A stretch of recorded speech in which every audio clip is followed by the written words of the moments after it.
The afternoon air in early April felt gentle, with soft sunlight, the faint smell of blooming dogwoods, and the steady hum of traffic beyond the hospital gates. But for Anna Collins, sitting alone on a worn bench in the hospital courtyard, the world had shrunk to one painful truth.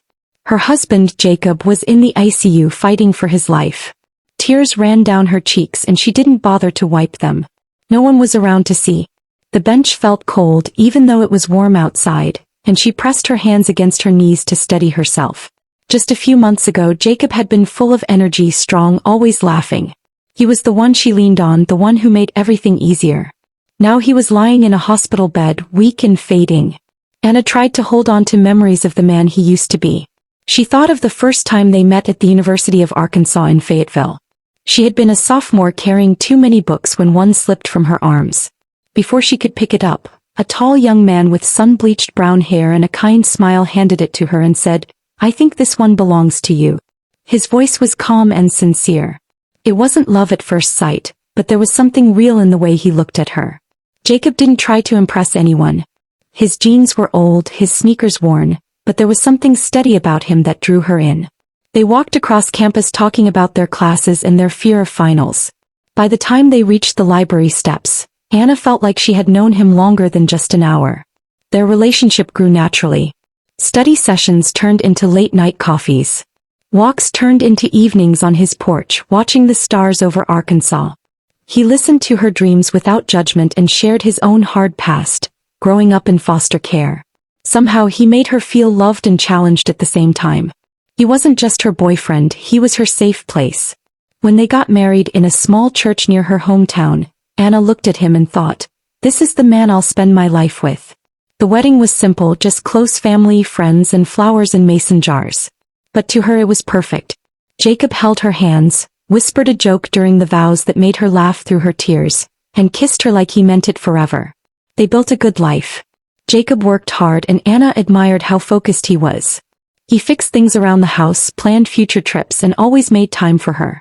After dinner they would sit at their little kitchen table drinking sweet tea and talking about their future. They dreamed of a bigger house, trips to the coast, and most of all, children. Jacob wanted a big family.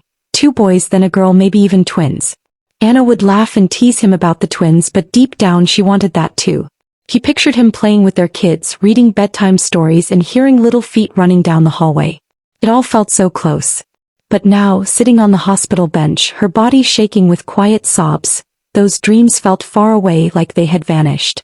She buried her face in her hands, remembering how Jacob used to run his fingers through her hair when she was upset, whispering, "We'll get through this, Anna. We always do." But this time she wasn't sure they would. The difference between memory and reality hit her like cold water. The sun still shone, but inside she felt frozen. A group of nursing students walked past, laughing. Their joy felt like it belonged in another world. She thought of Jacob lying in that hospital room. His once strong hands were now fragile, his voice barely a whisper. Machines breathed for him.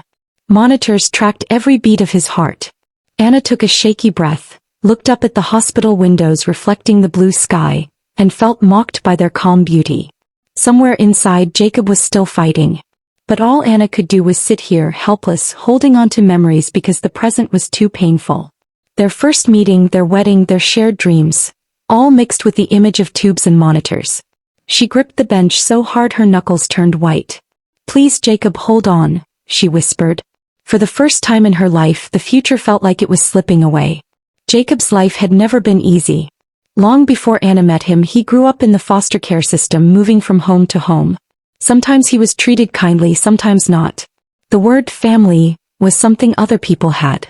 But Jacob never let the pain make him bitter. He remembered birthdays without cake, Christmases without gifts, and lying awake in crowded homes listening to other kids cry. But he also remembered the few foster parents who tried, the teachers who believed in him, and the idea that if he wanted a better life he'd have to build it himself. From a young age he worked hard. While others in the system gave up, he focused on school. Books gave him hope. Teachers saw how smart and determined